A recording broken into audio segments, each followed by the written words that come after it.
Oke. Halo semuanya, thank you banget. Semuanya udah bisa hadir di discussion weekly kita di extended review yang keempat hari ini. Extended review adalah collective group study based di Indonesia, mengumpulkan cross-disciplinary practitioner untuk saling berkoneksi dan berdiskusi bahas suatu topik, ideas of project, approach, dan industri. Primal break akan disampaikan oleh Zaki Zaidan. Nanti mungkin sebelum masuk ke materi, pemateri akan mengenalkan dirinya terlebih dahulu. Habis itu setelah materi kita mulai diskusi seperti biasa. Boleh Jai dimulai aja. Oke, thank you Bayu, please. Sebenarnya gue bukan pemateri sih, lebih ke ya sharing aja sih kayak sebelumnya. Thank you guys yang udah datang. Ternyata lumayan 11 orang. I thought gak ada yang denger. Karena kayaknya kayak topik yang lumayan nggak umum gitu dan you don't know what to expect gitu gak sih pas ngelihat. Jadi kayak I'm glad you guys penasaran. Oke. Nah, kenalin aku Jai, Zaki Zaidan. Jadi temennya Bayu dulu kenal sama Bayu di Nusae, terus akhirnya lagi coba-coba bikin kayak agency sendiri gitu, namanya Des Review. Jadi sebenarnya gara-gara belakangan nerima beberapa freelance brand strategis, mau itu yang branding, bikin brand strategi dari awal, atau kayak communication aja, bikin campaign planning gitu. Akhirnya bikin Des Review ini untuk jadi entity aja sih gitu. Nah, tapi sekarang sebenarnya ada full time job juga as marketing manager di Salam Ganesha. Terus sebelumnya juga yang berkaitan sama ini juga aku pernah jadi market researcher di Marketplace Inc. Kalau yang tahu Marketplace Inc itu kayak konsultan market gitu. One of the oldest juga di Indonesia, punyanya Pak Hermawan Kertajaya. Terus ini sebenarnya presentasi aku nggak begitu banyak sih. Pengen ke diskusi aja gitu, soalnya kayak serunya kayaknya di diskusinya. Nah, Des Review itu aku sebut sebagai brand strategy studies karena sebenarnya core interest aku tuh di studiesnya gitu, kayak belajar hal baru, metode baru, terus kayak tiba-tiba ini. Jadi dulu ceritanya tuh pas lagi di Nusae, shout out to Mas Syakil Nurban, dulu lagi ngerjain project sama Mas Syakil, terus kayak some project yang harus bikin naming gitu kan. Terus tiba-tiba out of nowhere gue nemuin nih sound symbolism ini. Jadi intinya kayak sebuah metode di mana sebuah riset di mana kayak some sound itu punya koneksi tersendiri di otak manusia gitu. Dan itu seru banget deh. Nanti berikutnya ada gitu, ada eksperimen, social eksperimennya. Tapi intinya dulu ya riset ini bermulanya dari itu sih, pas dulu di Nusa tiba-tiba nemu topik ini gitu. Nah, kalau Des Review sendiri sebenarnya tadi fokusnya balik lagi di studies, tapi sekarang ngerjainnya banyaknya lebih ke campaign planning, terus ada kayak social media strategi juga ada dari corporate sih, sekarang banyaknya dari corporate kayak BUMN gitu, ada bikin campaign, terus ada riset juga sama brand strategis gitu. Jadi mungkin namanya lebih ke brand strategy studies gitu. Tapi kan kalau about klien doang kan kurang seru ya. Jadi gue bikinnya ini lebih kayak ke studies aja sih. Buat gue atau nanti kalau ada orang-orang yang mau join juga boleh banget studies tentang brand strategy gitu, tentang branding sciences. Next, nah jadi Des Review ini di dalamnya ada beberapa role gitulah. Ada market researcher, business analyst, sama brand strategist. Dan masing-masing role ini tuh memenuhi tahap yang beda. Kalau market researcher kan di awal untuk gaining data. Terus brand strategisnya itu ada di tengah yang bikin strategi, messaging, storytelling segala macam. Business analysnya mungkin bisa di akhir kayak bikin strateginya, bikin SOP, misal kayak dari branding mau diturunin lagi sampai ke SOP karyawan biar nanti brandingnya itu nyampe itu ke consumernya gitu. Biasanya kalau di retail kayak gitu, itu nanti part business analyst. Ini sebagai gambaran aja. Nah, terus aku nih sebagai brand strategis kan sebenarnya lumayan nggak terlalu awam ya. Kayak studio tuh juga masih banyak yang nggak pakai brand strategis. Dan mungkin sebenarnya nggak butuh juga ya, I don't know. Eh, tapi emang kayak nggak begitu awam juga gitu brand strategis di masyarakat tuh orang nggak tahu, yang orang tahu kan biasanya desainer aja atau art director itu masih lumayan gitu. Tapi brand strategis belum. Nah, ini brand strategis itu basically framework-nya kurang lebih kayak gini. Jadi kita found the identity and the storytelling of the brand. Tapi ngelihatnya tuh dari 4Cs ini, kategori, yaitu adalah kalau misalkan lu nyari branding suatu perusahaan, lu ngelihat dulu industri yang lainnya, di kompetitor itu mereka ngasih brandingnya apa, biar nanti secara kategori itu bisa distinct. Terus company dari secara resource di dalam perusahaannya, di dalam brandnya itu dia punya resource apa aja. Misal kayak udah terlanjur terkenal si foundernya, atau kayak resource-nya itu dia ternyata apa ya, dia misal tinggalnya di Bali, terus kayak itu bisa dijual juga gitu. Itu kan bisa jadi resource. Terus culture itu kayak what's going on in culture gitu, yang di streets, yang di jalanan, zeitgeist-nya yang lagi terjadi apa, itu juga bisa diambil. Yang terakhir tuh consumer, jadi kayak dari aspek consumernya secara pribadi itu yang relate sama mereka, yang bisa bikin mereka intrigue, tergelitik gitu ya, bisa akhirnya bikin mereka menarik tuh apa. Nah, sekarang gue bakal lebih share-nya ke sini sih, ke sisi consumer. Dan ini quite interesting karena kayak ya emang yang bukan cuman consumer secara entity dia gitu ya, secara role dia di in this capitalistic market, tapi juga dia sebagai manusia. Nah, ini kan kita kalau ngomongin kayak tadi nih, branding gitu kan kita sering lihat nih. Oh, kalau warna merah tuh ada identik dengan ini, dengan berani gitu kan, itu udah dari SD banget tuh ada tuh simbolisme kayak gini, simbolisme terhadap visual. Merah itu berani, merah berani, putih itu suci, merah putih gitu. Itu kan selalu tuh kita dikasih itu kan simbolisme kayak gitu. Terus kayak kuning juga ada yang kayak friendly, ada joy, itu untuk dipakai sama terus-terusan dipakai dengan untuk hal yang korelasinya kayak gitu, yang warm, yang joy gitu. Kalau terus kayak birunya ya kayak lebih calm, hygiene, authority gitu. Dan ini terus-terusan ini kan dipakai si korelasinya itu dimanfaatkan gitu. Kayak merah misal kalau orang mau bikin brand yang atau kayak mau bikin sesuatu yang bold gitu, terus ada kayak warna merahnya, nanti kayak simbolismenya tahu-tahu merah itu adalah bold.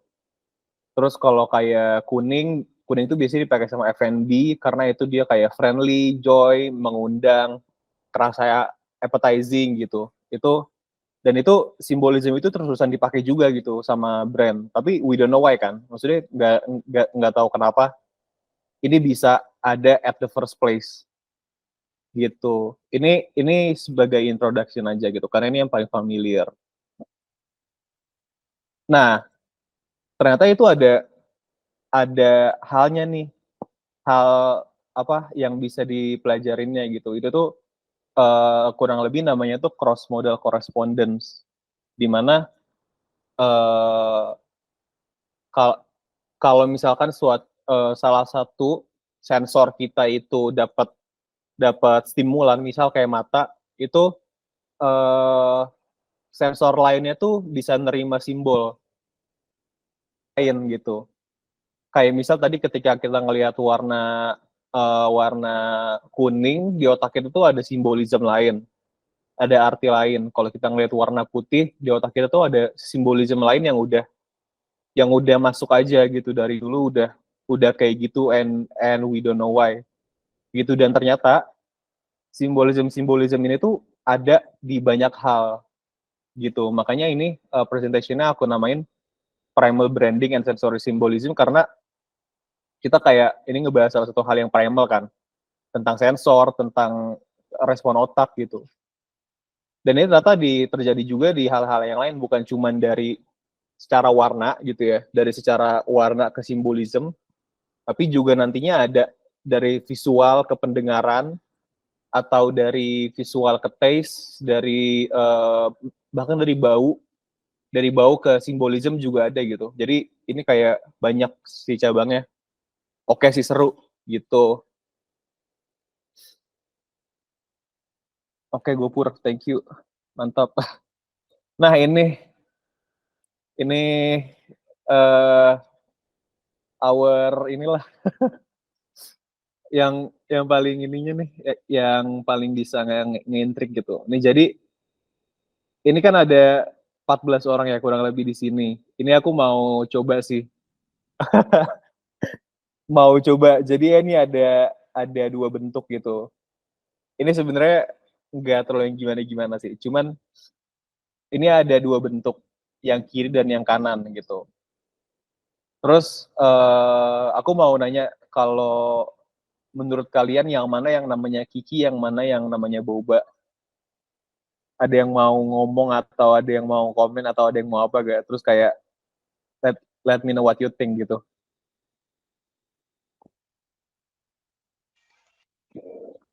Kiki yang Ya baik.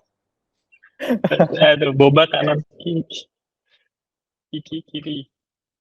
Boba kanan, Kiki kiri. Kiki yang kayak landak, Kiki yang kanan. Oh, Boba kiri. Iya, Boba tuh kiri. Banyak yang Boba kanan, Kiki kiri. Kiki yang kayak landak, Kiki yang kanan. Kiki yang ya, Kiki yang kanan, aku Kiki, Boba kiri. Kebalik. Oh, berarti bener. Nah, ini kan kayak gimana sih? Iya, bener-bener. Iya, bener, maksudnya sejauh ini belum ada yang bilang Kiki itu yang sebelah kiri kan, Boba tuh yang di sebelah kanan gitu. Belum ada yang ngomong sebaliknya, Boba yang rounded. Nah itu kan kayak anjir kok bisa gitu, sama semua. Dan ini dan di risetnya juga pas begitu kebanyakan mixue. Oh, Boba. Oke. Ya, kalau di riset itu kayak dari partner atau responden juga kebanyakan jawabnya hal yang sama. Dan gue belakangan pas lagi riset ini selalu nanya ke orang, selalu jawabnya sama gitu, belum pernah ada yang tajam, belum pernah ada yang kebalik, belum pernah ada yang Kiki itu kiri, Boba tuh kanan. And why gitu kan, lu pasti mikir kayak why, ada apa nih, kenapa secara insting Kiki itu yang tajam-tajam, Boba itu yang blob gitu, yang kayak rounded. Ini kan aneh banget kan. Nah ini ternyata juga namanya sound symbolism gitu, dari fonetik gitu ya, dari tadi Kiki. Tapi kan kucing gak tajam, Pur, gitu. Ya ini, that's right, bener banget nih Serina Aulia. Bener, B itu tuh huruf-huruf B, huruf M, huruf N, huruf M, itu tuh fonetik yang lembut gitu, soft yang ya apa? Fonetik yang soft. Makanya ini kayak Boba itu bisa bentuknya tuh lebih rounded gitu, karena rounded itu tuh karakter di otak kita tuh simbolismenya tuh yang kayak lebih soft. B, M, yang kalau kita sebut itu secara fonetik nggak neken, nggak kayak K, Kiki, Kiki, kayak G, kayak T, kayak apa lagi ya, kayak Z, itu kan ada resistance secara fonetik. Nah, tapi ternyata Boom aja masih gemoy. Iya, benar juga ya. Nah, terus ternyata hal ini tuh enggak secara tiba-tiba gitu. Ternyata ini tuh sebenarnya lebih ke karena ternyata ada kata-kata tuh yang ada beberapa kata di bahasa Inggris. Ini juga menurut aku menarik sih, kalau kayak misal ada yang riset, atau ntar aku cari risetnya tentang akar bahasa gitu. Karena kalau di bahasa Inggris tuh balloon itu tuh huruf B dan B di balloon itu tuh mempengaruhi banyak hal gitu. Termasuk karakteristik dari balloon yang lembut, yang bulat itu ngaruh ke B, boba dan M dan lain-lain itu. Itu somehow jadi hal yang lekat di otak kita secara kolektif semuanya bareng-bareng. Kalau B, M, S gitu, itu tuh lebih soft, lebih rounded, yang kiri yang lebih blob. Tapi kalau yang Kiki itu spike gitu ya. P huruf K yang spike itu yang lebih tajam gitu. Dan ternyata ini tuh juga dipakai di naming. Dulu aku ada sebuah project brand strategi, terus kayak disuruh naming, ini akhirnya aku pakai. Saat itu kayak ada company corporate gitu yang kayak dia tuh brand positioningnya pengen yang jadi terdepan, pengen jadi dominan, terus akhirnya secara brand naming kita pakai simbolnya tuh yang lebih strong, pakai hurufnya huruf K, huruf G. Kayak misal Mercedes-Benz itu kan banyak tuh huruf-huruf yang dominannya. Terus kayak apa lagi ya? Yang kayak G G gitu itu tuh dominan banget gitu. Eh ya banyak lah ya. Brand-brand Rolex itu kan R-nya juga itu tajam, X-nya tajam gitu.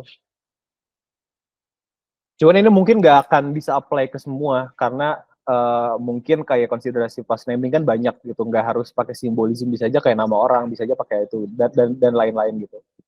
Intinya ini seru sih gitu. Pas gue baru tau ini juga, wah seru nih, maksudnya bisa banyak kayak kita dari dulu atau gue gitu ya, dari dulu bikin naming banyak banget nih pakai Sanskrit lah, terus kayak tiba-tiba huruf nama Jermannya sesuatu gitu bikin naming, padahal kita bisa cari reasoning yang lebih mendasar lagi, yaitu ya ini dari sensor-sensor simbolisme ini gitu. Nah terus ternyata simbolisme itu juga bukan cuma di karakter, tapi juga ada di bukan cuma karakter bentuk, tapi juga karakter besar atau kecil. Kayak ini ada dua kata mil sama mal. Mil itu somehow yang kecil, mal itu yang gede. Huruf I sama A gitu. I itu yang kecilnya, A itu yang gedenya. Terus tadi yang Kiki Boba, Kiki itu yang spiky, Boba tuh yang lebih blob, yang lebih rounded. Terus ada juga selain karakter yang besar kecil dan lain tadi, ada juga yang lebih ramping dan lebih pipih gitu. Wi itu yang kayak pipi, Wo itu yang lebih kayak apa sih, melebar gitu. Ini juga salah satu hasil risetnya gitu. Ada ditemukan karakter-karakter lain selain dari bentuk, tapi juga dari besar kecil. Nah, terus ini yang seru juga sih, ternyata simbolisme ini bukan cuma dari visual atau dari bunyi. Tadi kan dari bunyi ya, sound. Sebenarnya dia masuknya lebih ke bunyi gitu, lebih ke pendengaran. Tapi juga dari bentuk ke rasa gitu. Jadi di riset ini tuh dia uh, dia ngadain riset, terus ada beberapa minuman coklat gitu. Si minuman coklat ini dibeda-bedain, ada yang cocoa concentration atau kayak kandungan kokoanya banyak, yang mana akan lebih pahit, dan yang kandungan kokoanya itu sedikit, yang mana akan lebih manis gitu. Dan hasilnya ternyata kayak gini, minuman kokoa yang lebih pahit itu tuh cenderung dekatnya tuh ke Takete, ke Tuki gitu namanya ya, ke Kiki gitu, yang spike ini yang lebih tajam, itu dia lebih ke pahit secara taste. Terus yang lebih manis, yang kandungan kokoanya lebih sedikit, yang rasanya lebih manis tuh lebih ke karakteristik simbolisme itu yang lebih ke maluma, ke lula, yang lebih blob gitu. Jadi ternyata si karakter tadi tuh yang Kiki Boba itu tuh juga nyampe kerasa Kiki itu somehow, si karakter yang kuat itu juga merepresent rasa pahit yang strong gitu.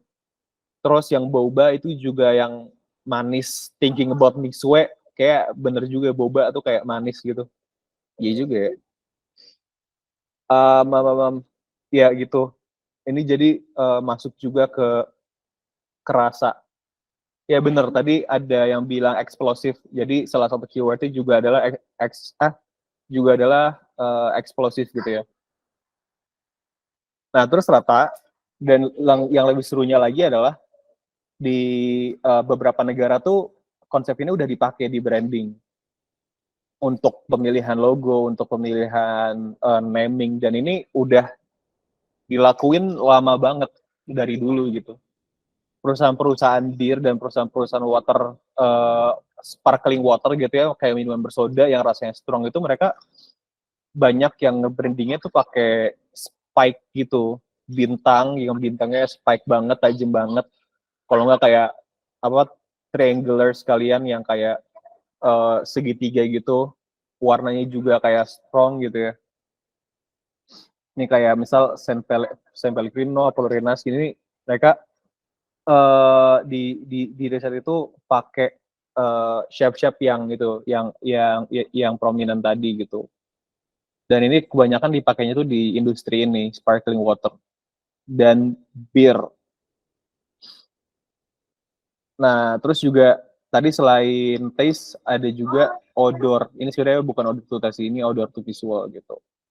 Odor seperti yang kita expect juga gitu ya. Odor yang lebih keras gitu, odor yang lebih kuat kayak truffle. Terus kalau dari riset ini tuh ada truffle, ada apa lagi ya? Parmesan cheese, ada pepper, itu tuh dia yang segitiga, yang spike gitu. Ya, yang lebih strong, atau tadi kalau texture itu lebih pahit. Terus kalau yang bulat, yang blob itu lebih ke vanilla, yang manis-manis, violet, honey, melon, dan lain-lain. Gitu sih guys. Udah sih. Pas banget, Mantap, setengah jam. mantap, mantap. Keren, Jay.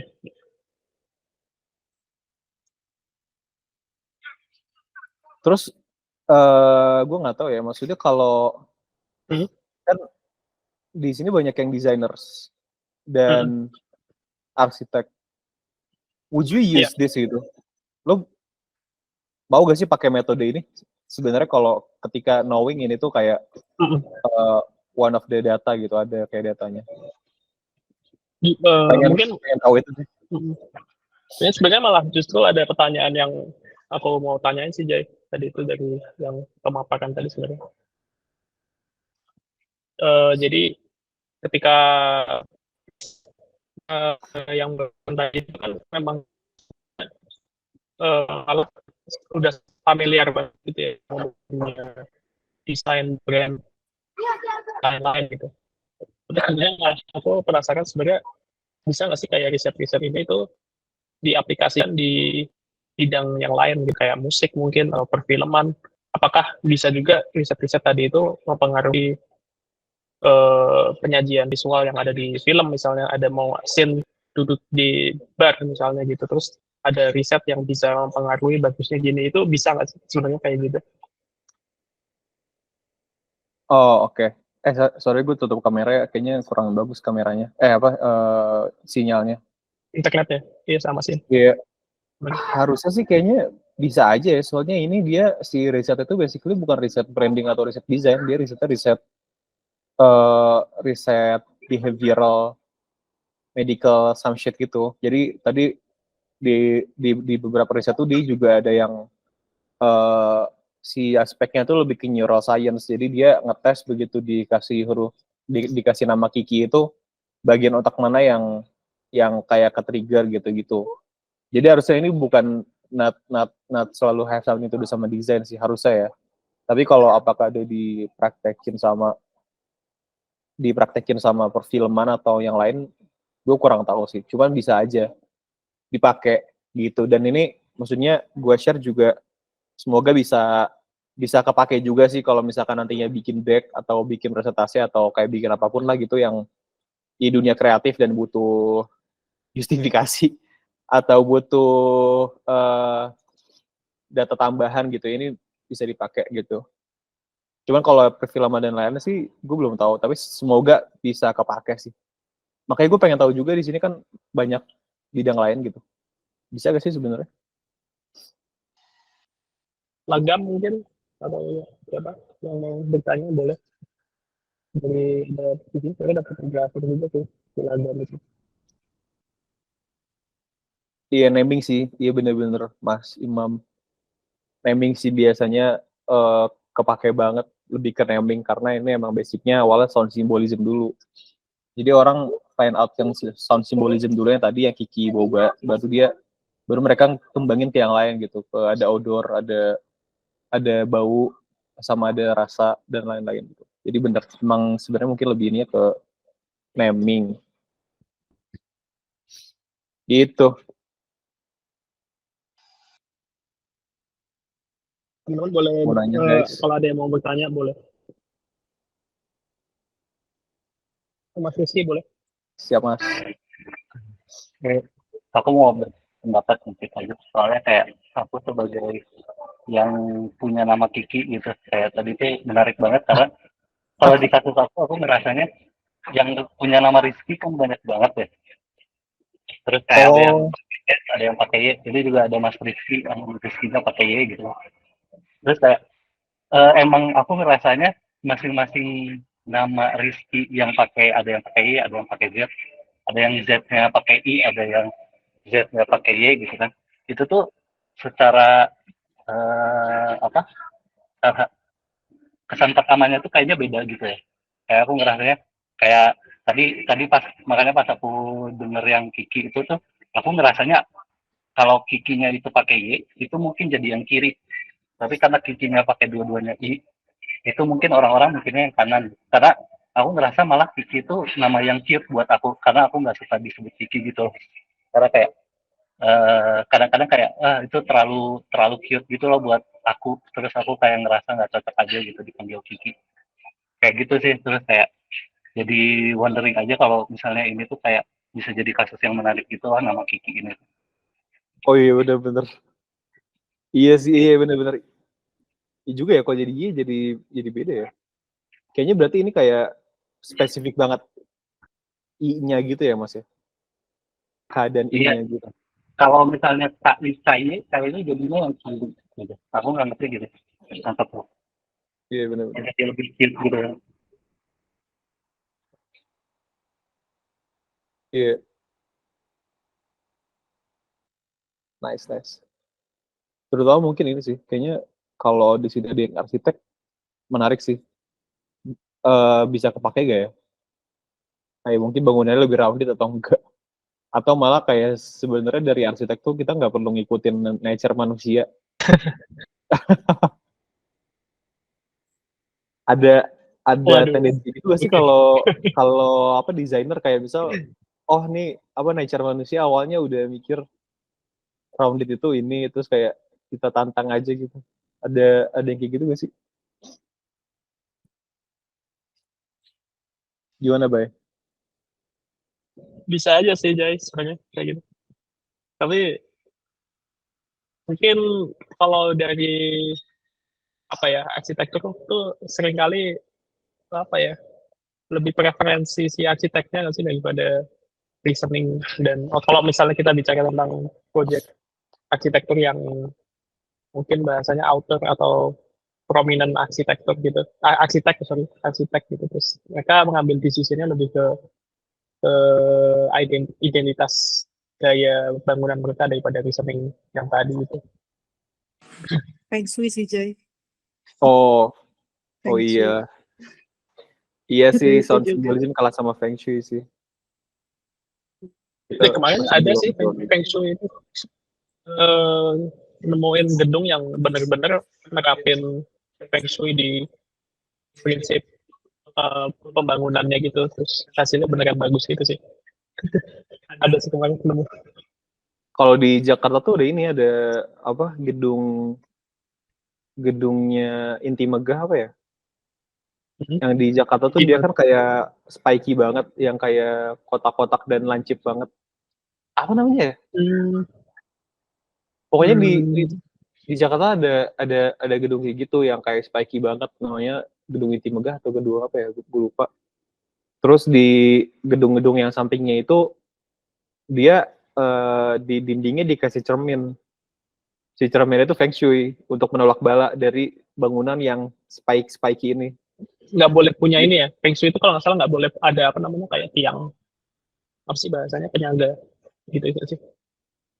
Sebenarnya Yang jadi penyangga nanya impact, jadi penasaran. Jadi sebenarnya kalau kayak bentuk tajam dan rounded ini tuh mempengaruhi ini nggak sih? Mempengaruhi apa sih bahasanya?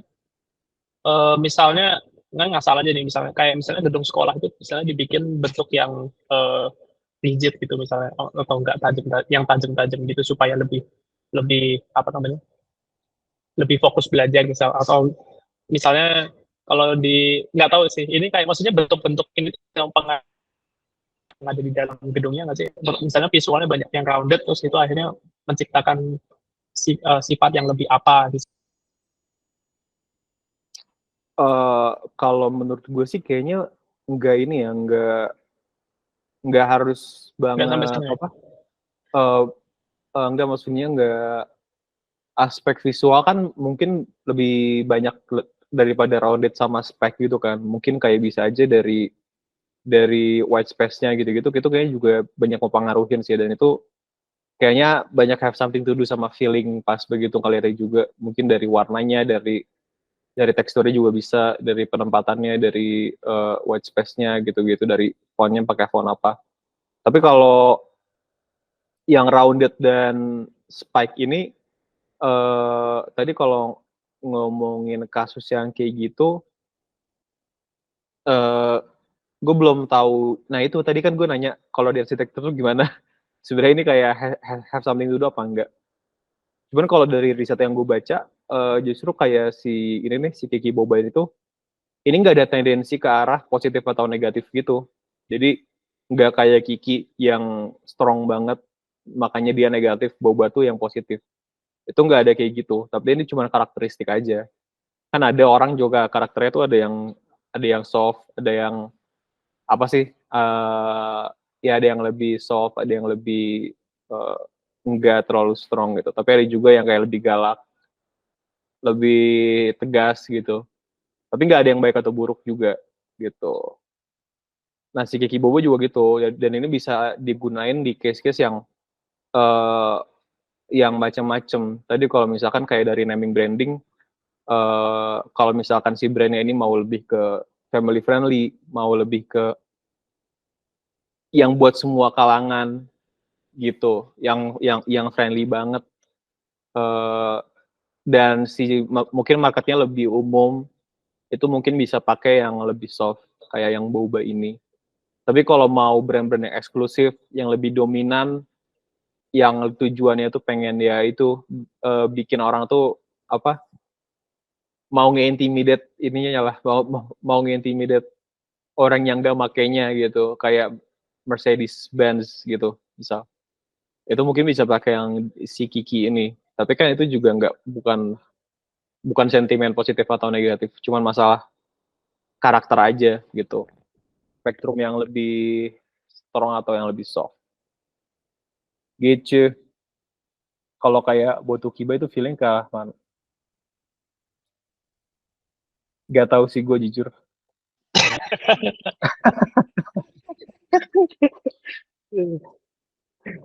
Sama ini sih Jay, tadi tuh Jadi sebenarnya seriesnya tuh terbatas banget sama Kiki Boba soalnya. Kalau Kiboba gak tahu men. sama ini Jay, ada pertanyaan lagi sih, aku tadi mikir lagi. Kan sebenarnya mungkin ada studio yang cukup database banget, terus akhirnya visual tuh terkontrol oleh datanya gitu. Tapi ada juga studio yang masih purely aesthetic mungkin bahasanya, terus data itu mungkin kayak nomor sekian gitu loh. Nah misalnya sebenarnya ada nggak sih titik tengah di antara itu gitu, ketika data itu sebenarnya tidak harus mengkontrol visualnya yang studio present ke klien misalnya gitu, tapi itu jadi sebenarnya ada nggak sih kayak yang bisa menjadi titik tengah kayak gitu, menurutmu bisa nggak sih kejadian Wah, kayak gitu? nice question banget sih, I glad US. Mantap. Tapi Yes. kalau mungkin di sini ada brand strategis atau brand researcher lain, boleh sih speak up. Gue pengen tahu banget sih jujur. Gue juga Iya. juga pengen tahu gitu. Soalnya kalau menurut gue soalnya kayaknya kalau apa kan ada ini ya, antara brand strategi sama visual tuh kan ada aspek-aspek yang bersinggungan tapi ada juga yang enggak. Kayak sebenarnya kalau in my specific case, karena kayak dulu di Nusae itu dia studio, outputnya tuh visual banget, jadi banyak have something to do-nya sama visual gitu, mau gak mau kayak si strategi ini ke visual. Tapi kalau menurut gua si titik tengahnya tuh kayaknya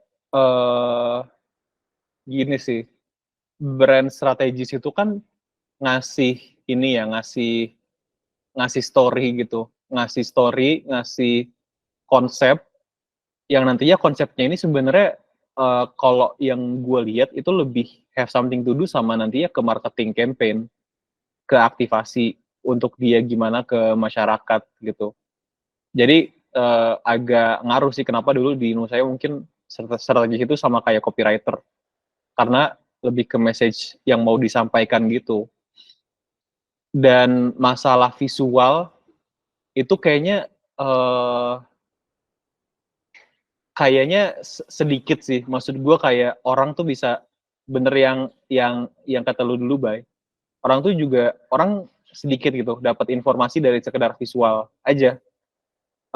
Misal kayak brand Apple, lu ngelihat Apple-nya aja nggak tahu nih orang ini brandnya brand mana, motonya lu nggak tahu, motonya kayak Think Different, lu nggak tahu foundernya kayak Steve Jobs, ya kan lu juga nggak bakal ada korelasi itu gitu. Si branding itu nggak bakal ada kalau lihat visualnya doang.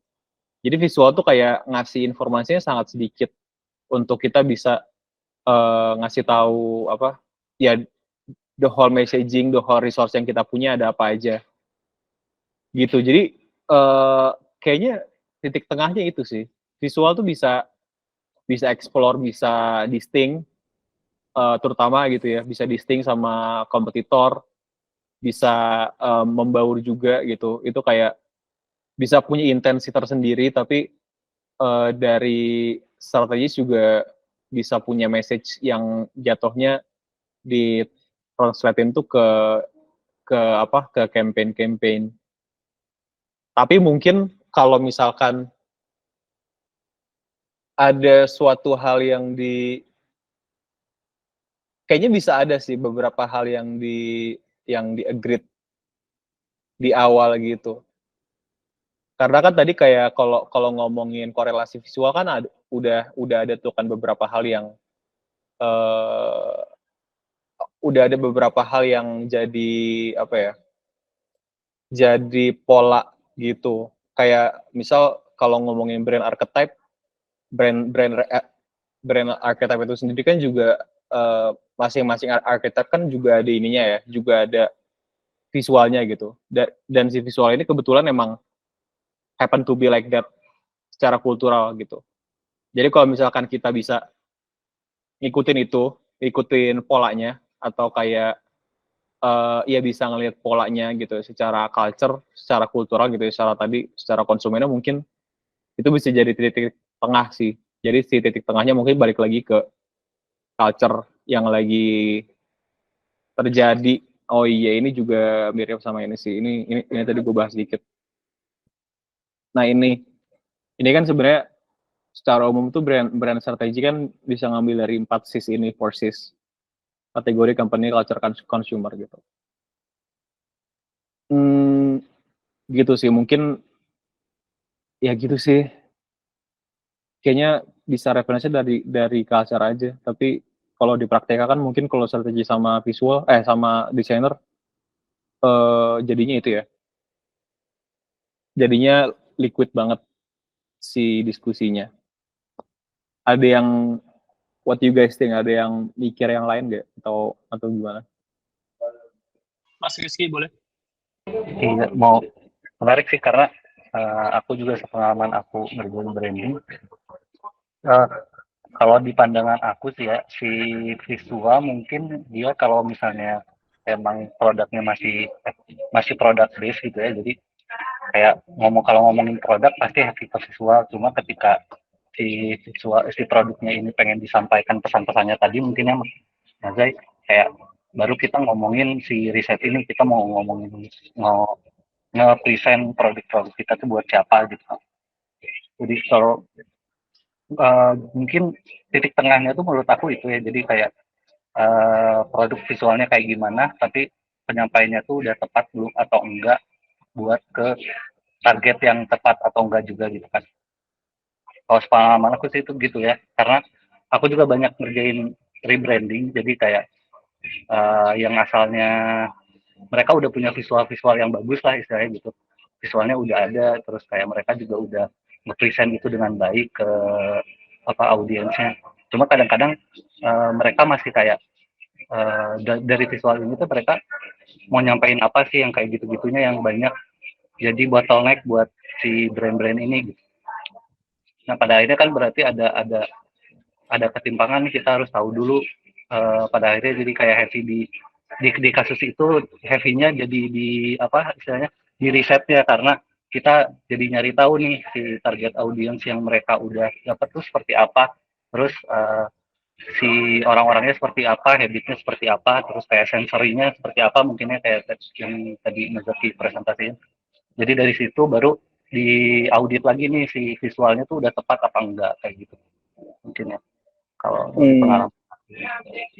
Nah itu juga ada kasus menarik soal yang si sensory ini, karena aku pernah ngerjain rebranding terus kayaknya ini secara tempat gitu ya, si tempatnya si visualnya itu tuh jadi cukup intimidatif buat target yang mereka mau incar gitu, sehingga yang datang tuh malah sedikit karena mereka enggan lah buat datang ke tempatnya gitu kan. Mungkin bisa jadi dari bentuk si arsitektural juga ya, nggak tahu, terus kayak pencahayaan di dalamnya juga, soalnya aku kayak pengalaman aku juga pernah kayak aku diajak meeting klien gitu di restoran gitu, terus restorannya cukup fancy, yang dalamnya tuh kalau dari luar kayak gelap gitu, kayak pencahayaannya minim gitu lah, kayak semacam dining experience gitu lah. Terus aku kayak enggan aja buat masuk duluan karena aku ngerasa intimidatif itu kan, kayak udahlah aku nungguin aja kliennya datang gitu baru aku masuk kayak gitu. Jadi kayak itu sih mungkin kalau dari pandangan aku ya soal Iya. Dan tadi kayak ngomongin intimidatif, mungkin si sense intimidatif itu juga ini ya, maksudnya bukan selalu hal yang negatif gitu ya Mas. Maksudnya mungkin emang ada orang yang enjoy itu gitu. Yang kayak dia pengen ngerasa bisa dominate gitu. Iya, karena misalnya mau dining kan emang harus dandan ya, maksudnya kayak pakai baju-baju yang rapi juga gitu. Jadi ketika orang ke tempat yang mungkin bagi aku intimidatif, tapi mereka udah siap dan emang mencari experience itu, ya berarti itu udah tepat gitu. Mungkin caranya di situ jadi. Iya, sih. Tapi kalau tadi di case yang rebranding Masnya itu sempat ada kayak preliminary research gitu gak Mas? Oh iya, jadi emang berangkatnya dari situ kalau biasanya aku rebranding ya. Jadi emang ada kuesioner juga ke audiensnya yang udah ada gitu kan. Jadi soalnya biasanya kalau di kasus aku yang di rebranding tuh mereka tuh masih komunikasi masih satu arah. Jadi mereka kayak dari brandnya mereka bikin produknya sampai ke audiens kan. Udah sampai situ aja. Jadi mereka nggak tahu si audiens ini tuh sebenarnya ngelihat brandnya tuh seperti apa sih. Oke. Kan kalau kan harusnya dua arah kan jadinya, dimana si visualnya mungkin tadi yang kita suguhkan gitu ya ke si audiensnya audiensnya harusnya nangkep itu maksudnya apa gitu. Oke, I see. Kalau secara ini kayak secara aspek versus ini tuh kayaknya jadinya lebih ke yang sisi kanan gitu kali ya Mas. Soalnya kan kalau yang culture itu dia kayak yang tren banget kayak what's going on, terus yang consumer itu lebih ke yang sisi dari pribadi gitu. Jadi kayak kadang tuh soalnya ada kasus kayak kalau ngikutin culture banget yang lagi tren banget tapi jadinya brandnya tuh nggak timeless. Tapi kalau consumer banget juga takutnya nggak relevan gitu sama yang culture going on. Ini ada juga ternyata gitu di sini sih versus ini.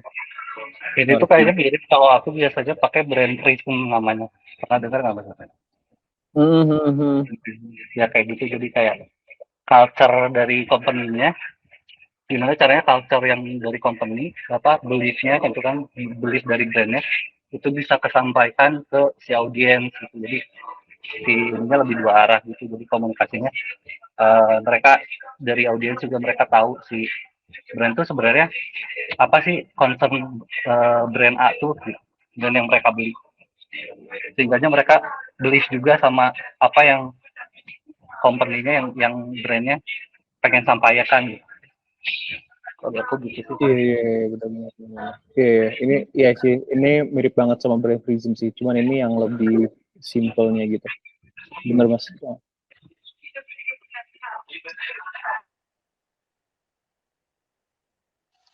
Nice. Yang lain boleh bertanya kalau ada. Oke. Boleh Sylvia. Halo semuanya, salam kenal. Halo Mbak Sylvia. Halo, thank you banget Mas Zai buat sharingnya.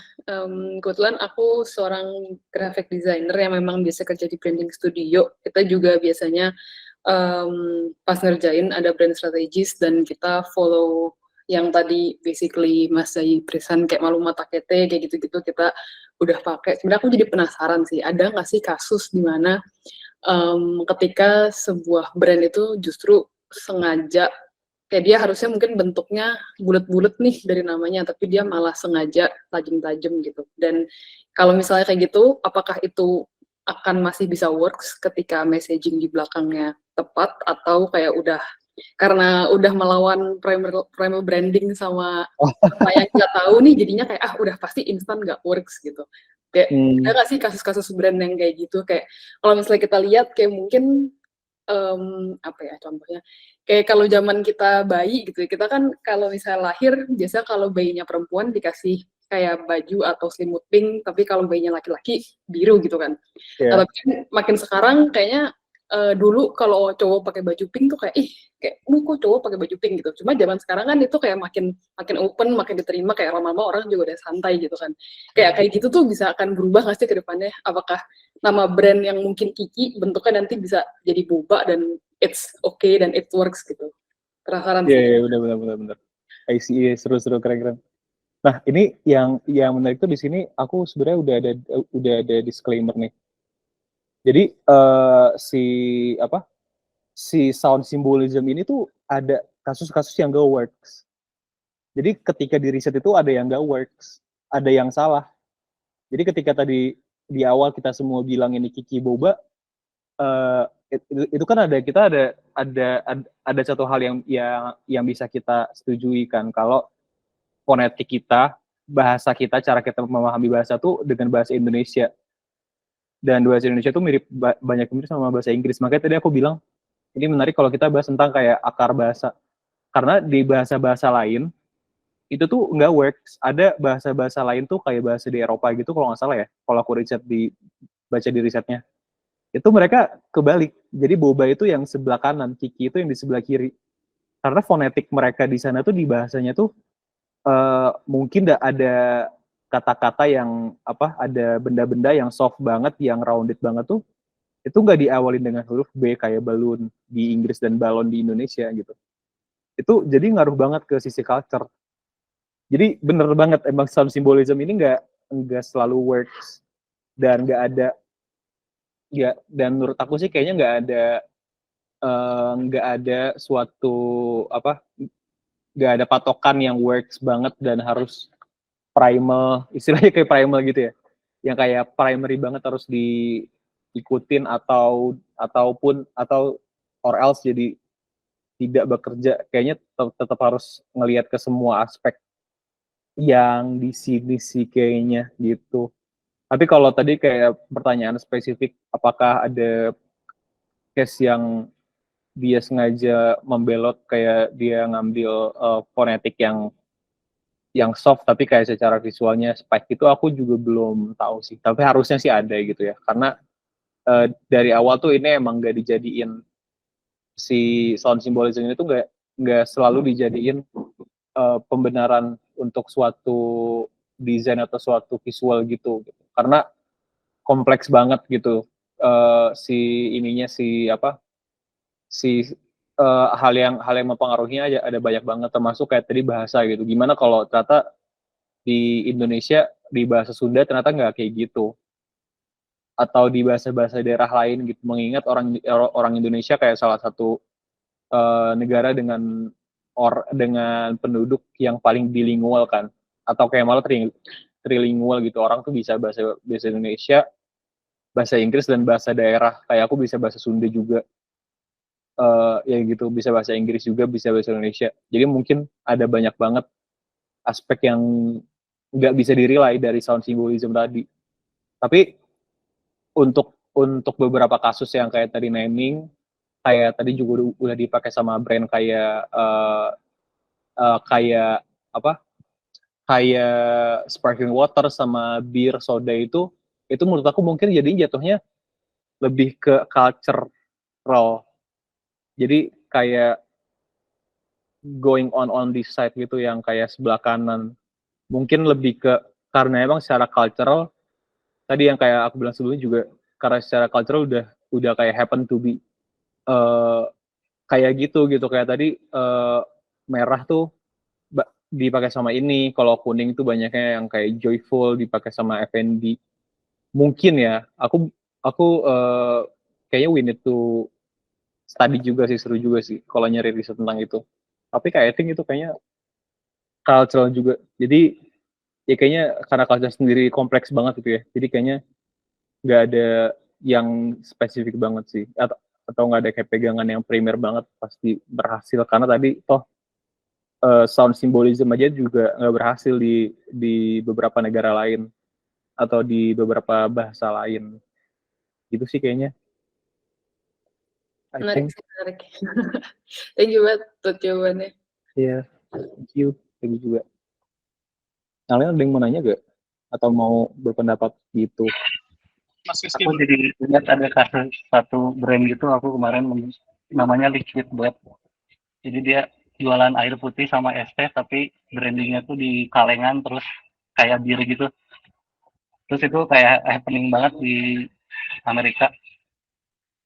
gitu Jadi iya karena jadi opsi orang-orang misalnya dia lagi di party atau lagi ini kan kalau orang-orang di Amerika kayaknya pegang bir tuh jadi keren kan kayak jadi lebih keren aja gitu terus kayak tapi kan ada orang-orang yang lagi nggak mau mabuk terus kayak ya udah gue beli liquid death ini aja biar kelihatan lagi pegang bir padahal isinya air putih sama es teh anjir nice banget itu menarik banget sih kasusnya jadi mungkin kasus-kasus kayak gitu bisa disebut anti branding kali ya kalau iya misalnya bener ini ya iya itu betul ini air putih isinya iya sama es teh anjir keren banget brandingnya maskulin banget ya iya terus di IG-nya juga dia kayak ini don't be scared katanya it's just water and iced tea nice gitu. nice oh keren Menarik sih ini. keren oh iya sih itu kayak nge-solve itu ya nge-solve gap itu ya Iya, orang yang gak mau mabok gitu ya yang gak minum alkohol tapi pengen iya. keren Terus gitu tadi banget kayak dia posting di IG kayak ada orang curhat gitu di tempat kerjanya nggak boleh minum energy drink. Terus dia pengen bawa aja ini ke kantornya gitu buat iseng atau enggak biar kelihatan keren aja padahal air putih gitu. air putih Ngerti? air putih banget ya mas bukan air Air putih putih perasa gitu bukan sparkling water. wow oh menarik banget sih gue juga baru tahu nih mas mantap bury it alive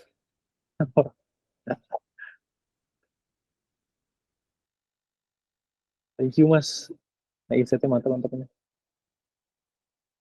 ada lagi gak guys yang mau cerita atau mau pendapat lagi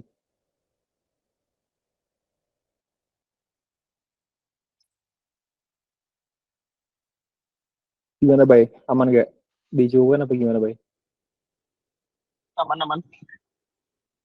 Tapi mungkin ada kasus lagi sih sebenarnya seringkali proses branding itu juga mempengaruhi apa ya? Maksudnya misalnya klien itu memaksakan brandnya untuk memiliki certain image gitu ya. Tapi data yang ada tidak sesuai itu dengan kebutuhan atau yang bakal works gitu. Nah, kalau kayak gitu-gitu sebenarnya eh mengatasinya biasanya gimana aja kalau kamu sendiri? Wow, itu kalau itu kan birokrasi ya. Gue Iya kayaknya, sih. kayaknya itu ini sih di solve-nya ya pakai cara-cara birokratif juga sih. Hal birokrasi gitu. Kayak apa ya? Ya itu sih salah satu dengan adanya riset gitu sih, terutama kayak riset yang langsung ke pasar. Soalnya kan kadang kayak apa? eh kadang kayak kalau kita bilang riset eh itu ternyata begitu dilihat hasilnya tuh banyaknya desk research gitu kan. Yang kayak ini kan aku desk research. Cuma nyari di internet, aku baca-baca jurnal, baca-baca ya blog gitu, baca jurnal di internet, terus akhirnya ada data ini. Tapi kayaknya jarang juga atau kayak mungkin aja nggak banyak juga studio yang kayak punya banyak waktu dan budget untuk lakuin riset yang langsung ke market secara eh, ya secara user atau secara apa direct gitu. Itu kayaknya juga seru sih, maksudnya kalau buat bahan birokrasi kayaknya juga bagus. Soalnya kayak pengalaman aku dulu kan sempat di ini ya, aku sempat di Marketplace. Marketplace itu dia konsultan marketing dan kliennya kebanyakan sih bukan brand baru. Jadi si kliennya itu emang corporate established banget kayak BI. Dulu aku ngehandle BI, ngehandle eh bank kayak apa ya? Line Bank, terus yang kayak bank-bank gitu sih. Terus kalau kalau yang consumer goods-nya mungkin aku pernah Bening Klinik juga aku sempat ngehandle gitu. Dan itu kan si hasil kerjanya kan riset banget gitu. Aku kayak ngasihnya tuh data banget gitu ke klien. Tapi itu pun dari data pun klien juga masih punya intensi tersendiri gitu.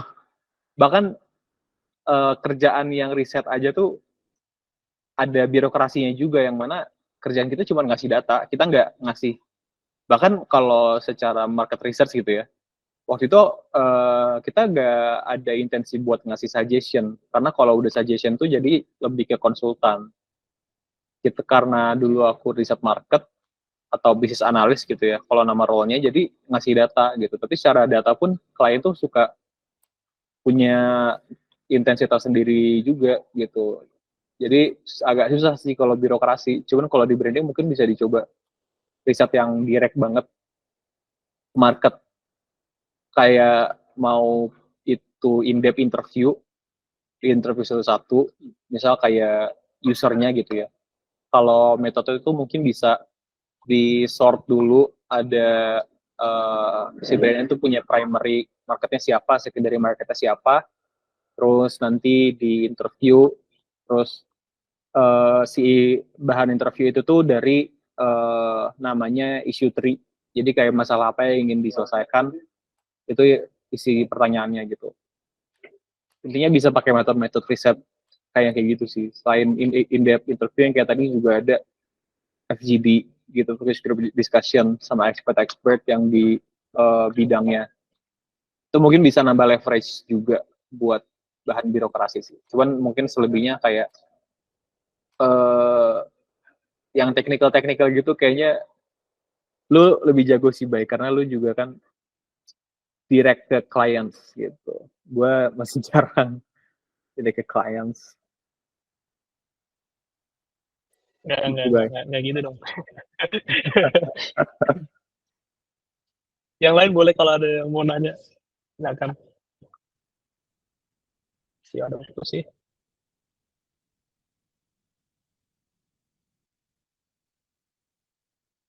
Aman kayaknya, Bay. Mhm. Nice. Ya udah. Diamanin aja, Bay, udah Atau jam 2. gimana? Oh iya sih, ya udah sejam ya. Oke, Mhm. oke. Oke, thank you Jay udah mengisi materi di hari ini. Mungkin sebelum kita tutup, kita foto bareng gitu mungkin dengan cara open cam.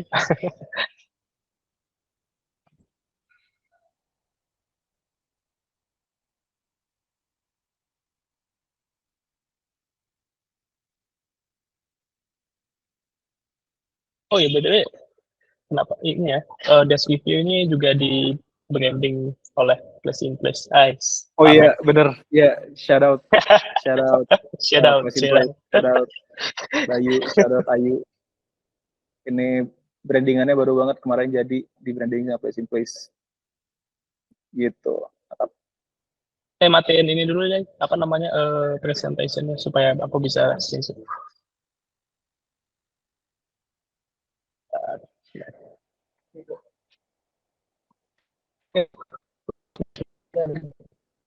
Kalian dong bantu apa internetnya kurang bagus.